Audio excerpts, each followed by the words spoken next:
Pemkot Ambon gerak cepat bantu korban kebakaran Uritetu, logistik dan kebutuhan darurat disalurkan. Pemerintah Kota Ambon melalui Dinas Sosial atau Dinsos menyalurkan bantuan kepada korban kebakaran di Kelurahan Uritetu, Kecamatan Sirimau, Kota Ambon, Maluku. Bantuan yang diberikan berupa logistik kebutuhan dasar dan perlengkapan darurat. Di antaranya makanan siap saji untuk 3 hari, beras, serta berbagai kebutuhan pokok lainnya.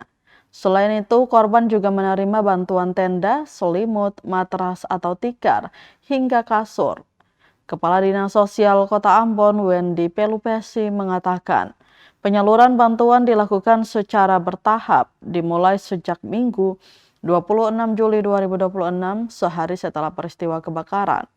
Terkait bantuan dana stimulan, Wendy menjelaskan bahwa penyalurannya memiliki syarat tertentu.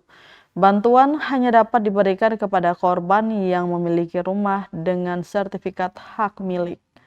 Sebelumnya kebakaran terjadi di kawasan Jalan Jenderal Ahmad Yani, Kelurahan Uritetu, Kecamatan Sirimau, Sabtu 25 Juli 2026 malam.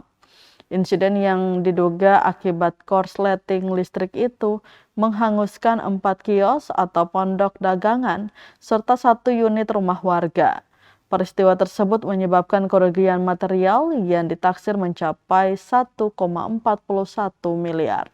Berdasarkan data kepolisian, korban dengan kerugian terbesar adalah Abraham Nahumuri yang diperkirakan mencapai 800 juta rupiah.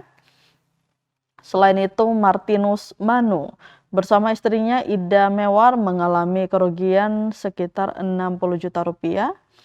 Rumah kosong milik Ade Salamoni turut terdampak dengan kerugian sekitar 100 juta rupiah. Sandra Huai mengalami kerugian sekitar 150 juta, sementara John Tamala diperkirakan merugi hingga 300 juta akibat rumahnya terbakar. Tidak ada korban jiwa dalam peristiwa tersebut, namun kobaran api meluluh lantahkan bangunan serta barang-barang berharga milik para korban.